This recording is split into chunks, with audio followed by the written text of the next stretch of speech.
Capítulo 6. O selo de manipulação.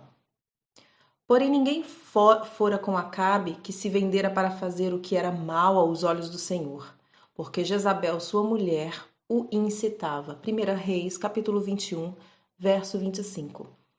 O primeiro selo de Jezabel, e creio que é um dos selos onde ela mais influi, é o selo da manipulação. E está relacionado com a caça às almas, isto é, buscar uma presa com insistência até caçá-la. Jezabel era uma manipuladora por excelência. Ela incitou o rei Acabe, que era rei de Israel, ou seja, que conhecia sobre o verdadeiro Deus, a fazer o que era abominável ao Eterno. Incitar no hebraico refere-se a estimular, seduzir, persuadir, instigar, provocar, mover, insistir, manipular. Jezabel, como foi dito, era originária de Sidom, que significa caça, ou seja, ela era caçadora, mantendo as pessoas como sua presa. E sucedeu que, como se fora pouco andar nos pecados de Jeroboão, filho de Nebate, ainda tomou por mulher a Jezabel, filha de Etbaal, rei dos Sidônios, e foi, e serviu a Baal e o adorou. 1 Reis, capítulo 16, verso 31. A manipulação é uma forma de feitiçaria, encantamento, pois seduz e atrai as almas. É um controle mal intencionado sobre as pessoas que induz a um comportamento, o que é feito através de estímulos na alma. Tais estímulos podem ser a intimidação, o controle, a bajulação e a sedução. Onde há manipulação, há um selo de Jezabel. Todos nós somos expostos à manipulação. Quando manipulamos ou nos deixamos manipular, fazemos aliança com Jezabel por meio desse selo. Na Bíblia encontramos diversos exemplos da influência jezabélica através desse selo. Uma mulher filisteia manipulou a Sansão, um ungido de Deus, com lágrimas, bem como Dalila o fez mais tarde. E chorou diante dele os 7 dias em que celebravam as bodas.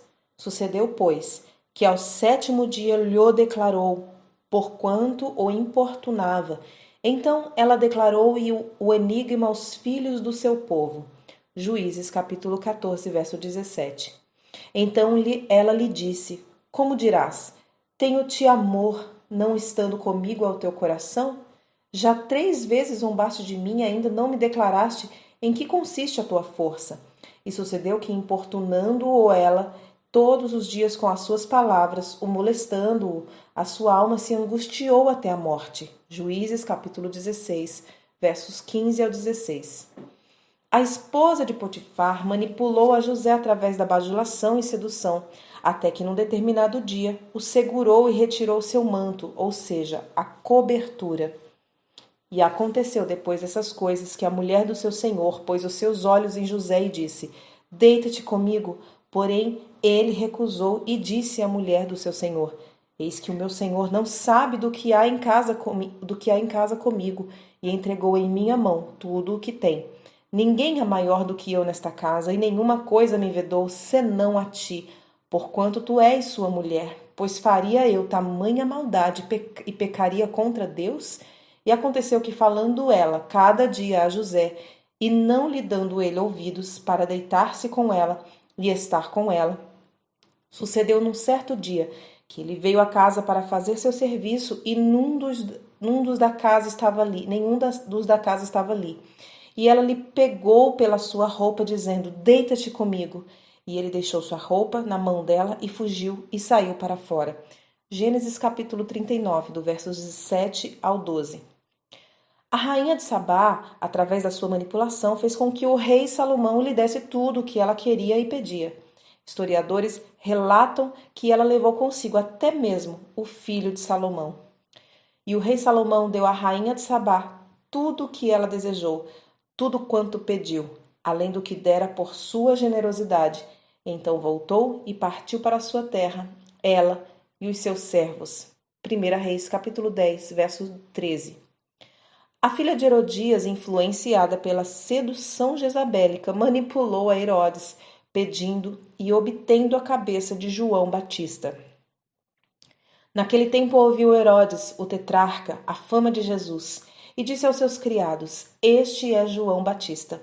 Ressuscitou dos mortos, e por isso estas maravilhas operam nele. Porque Herodes tinha prendido João e tinha-o maniatado e encerrado no cárcere, por causa de Herodias, mulher de seu irmão Filipe. Porque João lhe dissera: Não te é lícito possuí-la. E querendo matá-lo, temia o povo, porque o tinha como profeta. Festejando-se, porém, o dia natalício de Herodes dançou a filha de Herodias diante dele e agradou a Herodes. Por isso prometeu, como juramento, dar-lhe tudo o que pedisse. E ela, instruída previamente por sua mãe, disse: Dá-me aqui, num prato, a cabeça de João o Batista. E o rei afligiu-se, mas por causa do juramento e dos que estavam à mesa com ele, ordenou que se lhe desse, e mandou degolar João no cárcere. E a sua cabeça foi trazida num prato, dada à jovem, e ela o levou à sua mãe. Mateus capítulo 14, versos 1 ao 11. Até as crianças, ainda bem pequenas, sabem o poder na manipulação. Quem nunca se deparou com a seguinte cena? O pai vai ao supermercado, comprar algum ingrediente para a esposa terminar de preparar o almoço e resolve levar o filhinho. Ao chegar lá, a criança vê o sorvete e protagoniza um espetáculo. Grita, bate os pés no chão, arqueia o corpo, chora e repete sem parar: Eu quero sorvete! No início, o pai tenta convencer o pequeno usando todos os seus argumentos pedagógicos com paciência, tentando contornar a situação e terminar logo com o escândalo. No entanto, a criança continua berrando e chamando a atenção dos transeuntes, que censuram o comportamento do pai com olhares reprovadores. Intimidado com o julgamento alheio e determinado a se ver livre da situação embaraçosa, o pai se dobra à vontade do filho e compra o sorvete, mesmo sabendo que não era a hora de guloseimas. Essa criança usou a manipulação para conquistar seu objetivo. Há algum tempo fui procurado por uma mãe que me pediu para ministrar ao coração de seu filho. Esse menino, com apenas 8 anos de idade, manipulava os pais com seu comportamento autoritário. Tratava-se de uma criança muito inteligente. Quando iniciamos a conversa, ele disse todo orgulhoso, exibindo seu poder: Eu descobri uma coisa. Meus pais sempre fazem o que eu quero. E finalizou essa frase com uma gargalhada. Naquele momento, o Espírito Santo falou ao meu coração: Veja a intensidade dessa manipulação em tão tenra idade.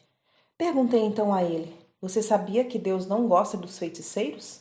Ele me respondeu: Claro.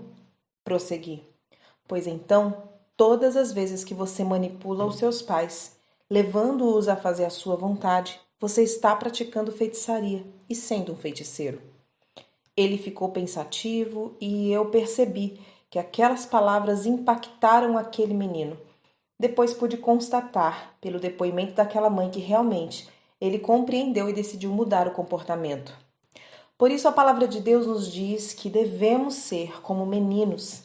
Ele foi convencido de seu pecado e se arrependeu. Assim também, nós devemos ser convencidos de nossa manipulação e mudar nosso comportamento.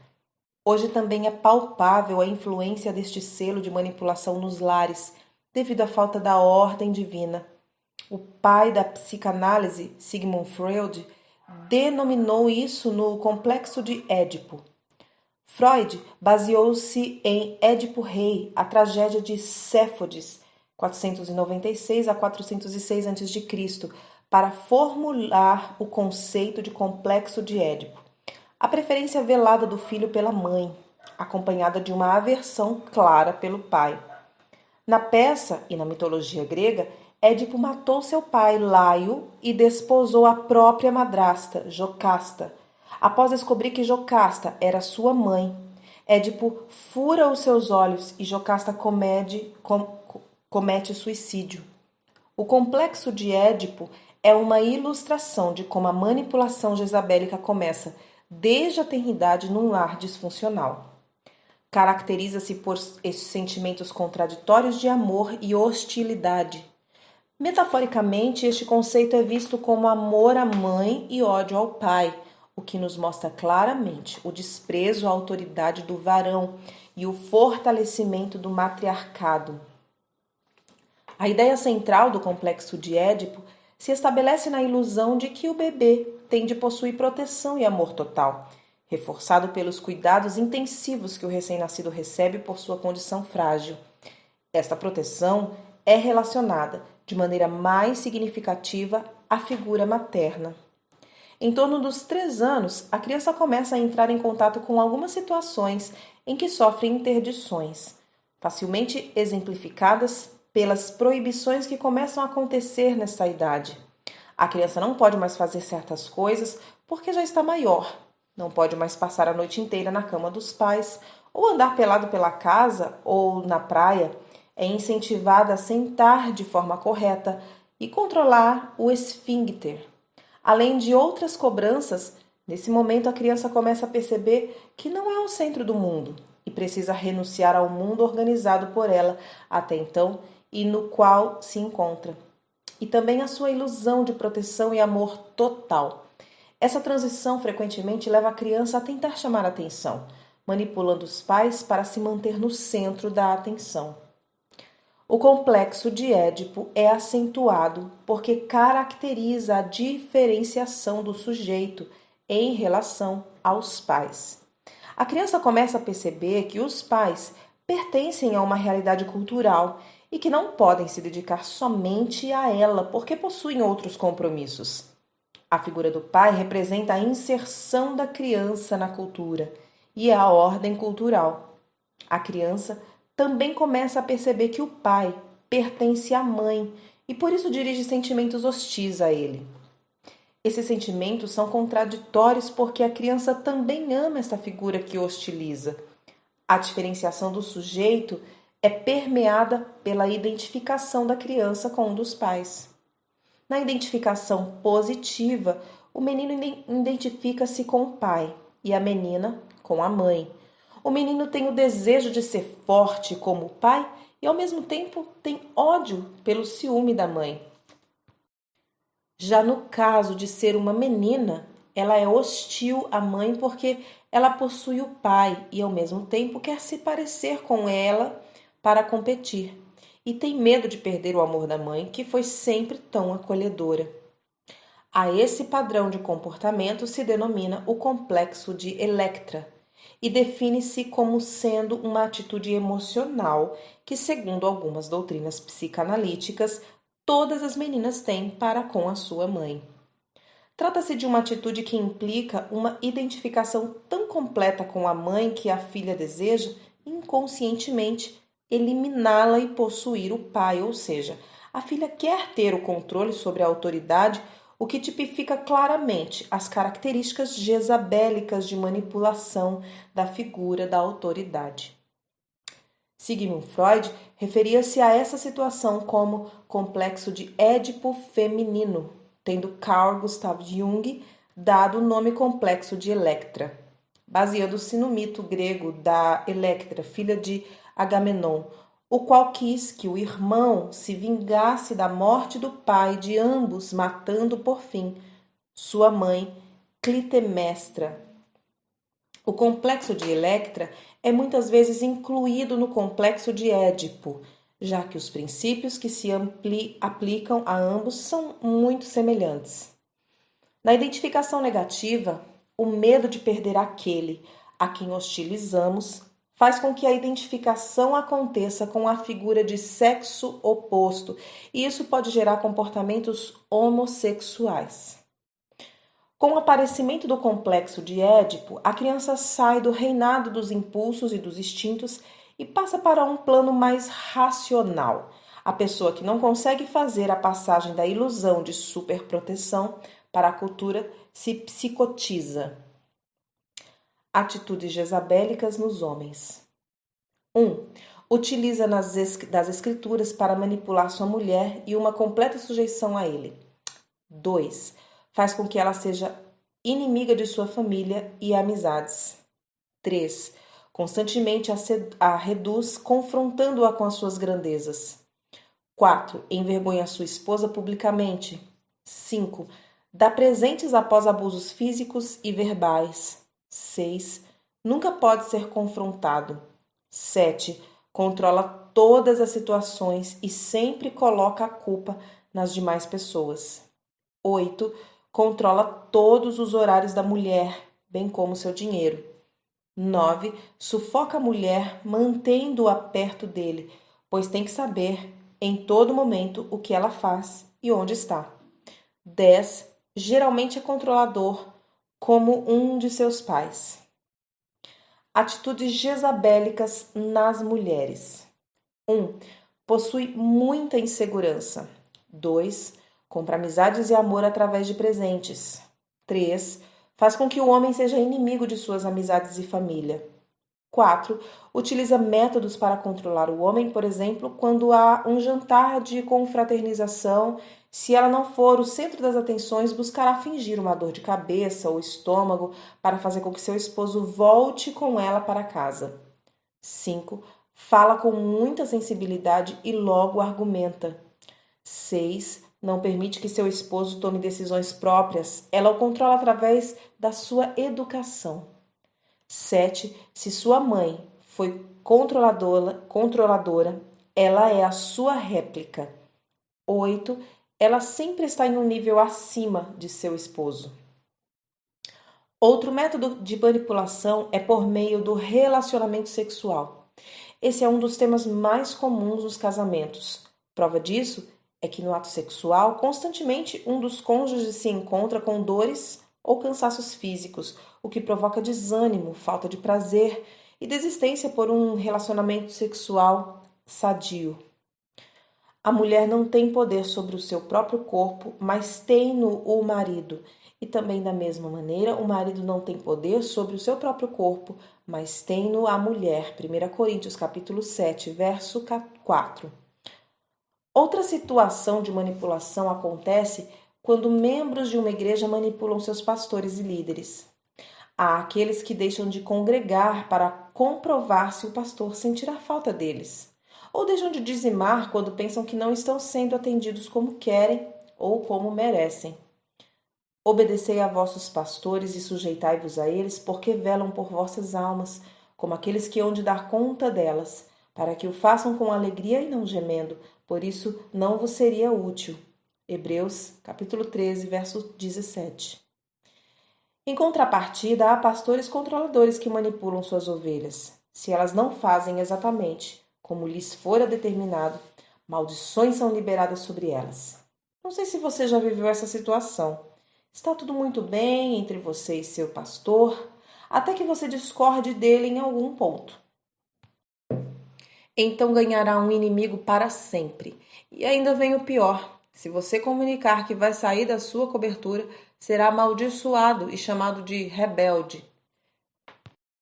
Ele segue dizendo que você não frutificará mais financeiramente, que não encontrará mais propósito, que sua família será destruída se não ficar debaixo da cobertura dele, como se ele fosse a única autoridade instituída por Deus na terra. São pastores que retêm suas ovelhas usando o argumento de que nasceram ali e têm que frutificar ali. No entanto, não há vida neste lugar. Há ainda aqueles pastores que brigam por causa das ovelhas. Quando a ovelha visita outro lugar, começam a se lamentar e a acusar o outro pastor de tomar as suas ovelhas. As ovelhas, porém, são do Senhor Jesus Cristo e elas são livres para ficar ou participar de outro rebanho aqui na terra. Gostaria de esclarecer que não concordo com a rebeldia nas pessoas, muito menos com o controle extremo. Portanto, assim diz o Senhor Deus de Israel, contra os pastores que apacentam o meu povo. Vós dispersastes as minhas ovelhas e as afugentastes, e não as visitastes. Eis que visitarei sobre vós a maldade das vossas ações, diz o Senhor. Jeremias capítulo 23, verso 2. Atualmente, o conceito de cobertura é moda entre os cristãos. Há aqueles que são tão extremistas que não podem fazer absolutamente nada sem antes comunicar ou pedir autorização ao seu líder. Pude vivenciar uma batalha muito grande durante 12 dias antes do meu casamento devido a atitudes jezabélicas de controle e manipulação de pessoas que estabelecem tais tipos de cobertura. Nesse sentido, há também uma proliferação das redes apostólicas, das quais, tristemente, a grande maioria se baseia somente em interesses de crescimento, deturpando um dos modelos de expansão do reino de Deus. Particularmente, creio e vivo no respaldo de uma autoridade firmada em vínculos de amor e não de intimidação. Se seu líder, cobertura ou paternidade espiritual não for capaz de ouvir seus pecados mais íntimos, a verdade é que você não está coberto, porque a cobertura verdadeira é fruto de um relacionamento íntimo baseado na confiança, fidelidade, lealdade e amizade. Outra fonte de manipulação evidente no meio do corpo de Cristo é através dos que se dizem profetas e não são, e das falsas profecias. Em Apocalipse vemos que esse governo atuava com a falsa profecia e com o ensino. Mas tenho contra ti, que tolera Jezabel, mulher que se diz profetiza, ensinar e enganar os meus servos, para que se prostituam e comam dos sacrifícios da idolatria. Apocalipse capítulo 2, verso 20.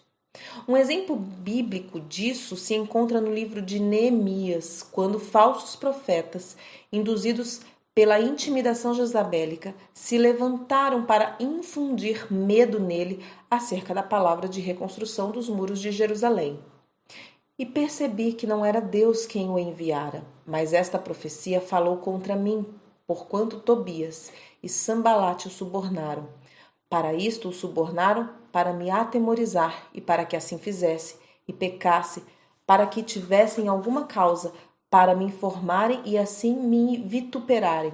Lembra-te, meu Deus, de Tobias e de Sambalate, conforme estas suas obras, e também da profetisa Noádia e dos mais profetas que procuraram atemorizar-me. Neemias capítulo 6, versos 12 ao 14. Esse é um fenômeno muito comum quando todos acreditam que são profetas.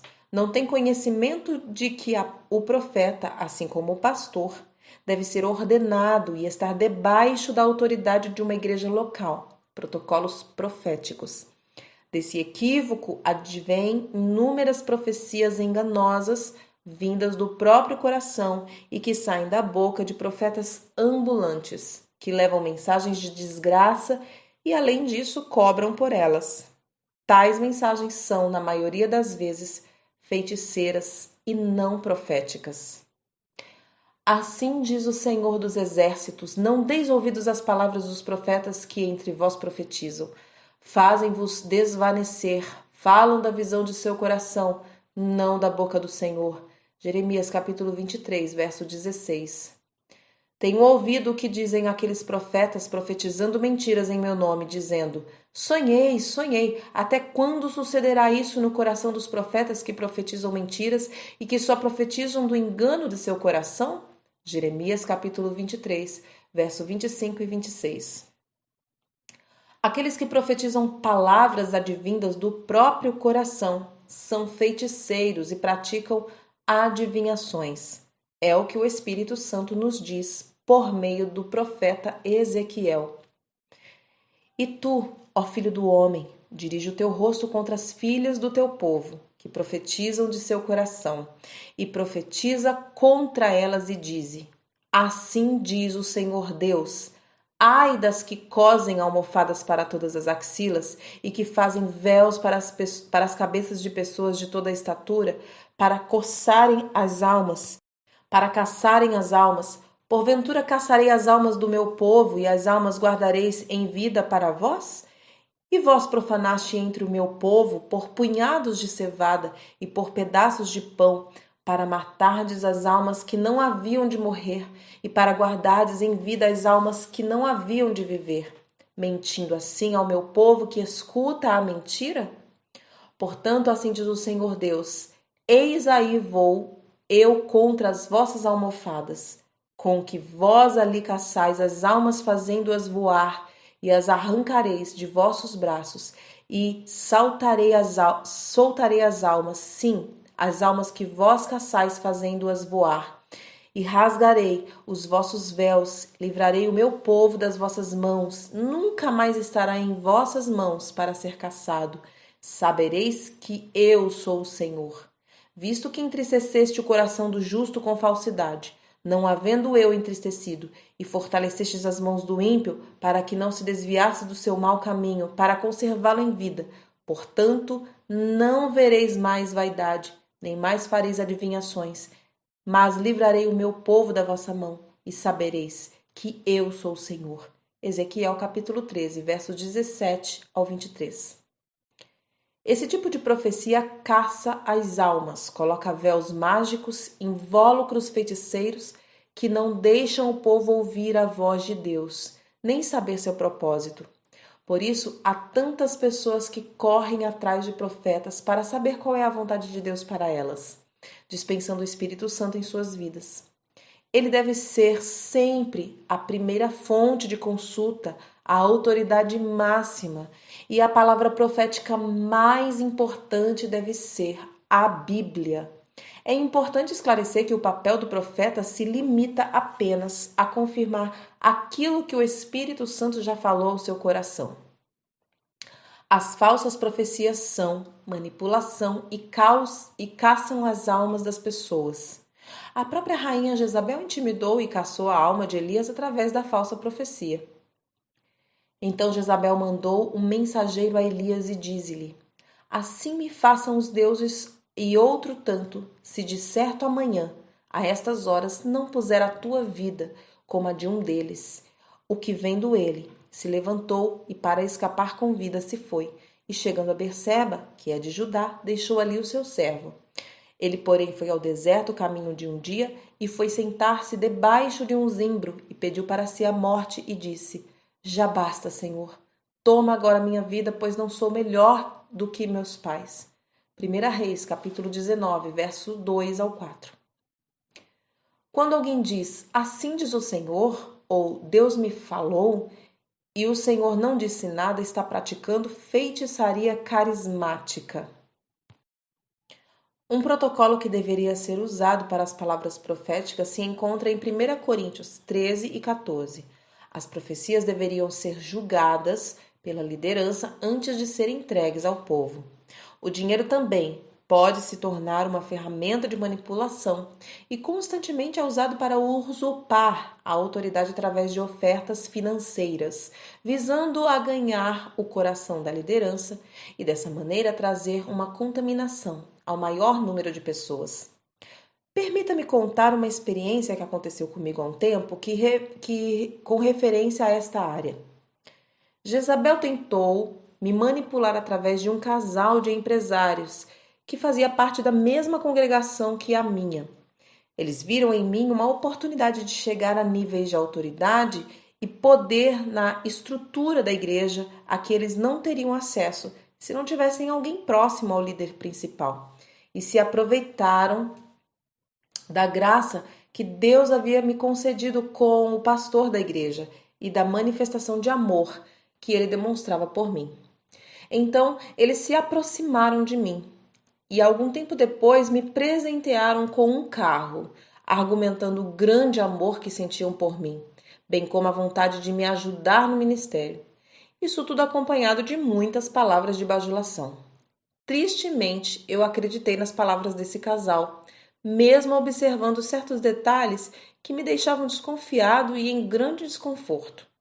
O tempo foi passando e eu fui sutilmente usado por eles para ter acesso ao líder principal. Na minha vontade de ajudar os projetos do Reino de Deus, inseri esse casal no ministério que o Senhor havia me dado, o que lhes fez ganhar um lugar de autoridade na igreja. Entretanto, pouco a pouco, fui percebendo que quanto mais eles atingiam uma posição de autoridade, mais eles tentavam me excluir do ministério. Essa situação me levou a discernir as intenções escuras pelas quais eles me presentearam com o carro. E com a ajuda do Espírito Santo, fui vendo que Jezabel estava me manipulando. Decidi então ter uma reunião com eles, onde pude confirmar por suas atitudes que a única coisa que eles queriam era a posição de autoridade na igreja e a aproximação ao pastor principal. Naquela conversa, eu disse que pelas palavras proferidas e visando a uma independência ministerial, o melhor seria que eles seguissem com seu ministério sem mim, o que foi aceito imediatamente, pois para eles eu já não era mais útil, visto que já ocupavam posições privilegiadas de autoridade. Tempos depois, decidi devolver o carro, pois não tinha paz em mantê-lo comigo. Mas eles não aceitaram, dizendo que era um presente de Deus para mim. Até que finalmente suas máscaras caíram e eles me enviaram as parcelas do carro com algumas vencidas. Imediatamente respondi dizendo que não teria condições para pagá-las e que lhes entregaria o carro, porque em meu espírito senti que estavam exercendo um controle jezabélico sobre mim. Fiquei surpreso quando me enviaram um e-mail dizendo que eles nunca haviam me presenteado com o carro, mas sim que era somente para o ministério, que naquela época eles também eram parte. E como a essa altura eles já tinham um ministério próprio, o carro voltaria para eles. Mais uma vez, Jezabel mostrava a sua face oculta. Separei um tempo de arrependimento diante do Pai por haver permitido a manipulação jezabélica e entreguei o carro definitivamente. Em toda essa história, aprendi uma lição muito grande, que é de não confiar em palavras humanas e sim no discernimento espiritual. Resumindo, o fim ministerial desse casal foi muito triste, pois logo depois foi descoberta toda a falsidade e o engano em que viviam. Nosso objetivo nesse capítulo foi exemplificar diversas situações do nosso cotidiano em que somos manipulados ou manipulamos. E todos esses exemplos mencionados nos mostram que a manipulação é uma iniquidade que todos nós temos. Por isso, precisamos ficar alertas quanto à presença desse selo em nós. Uma vez cientes, devemos nos arrepender, confessar e deixar que o Espírito Santo nos liberte.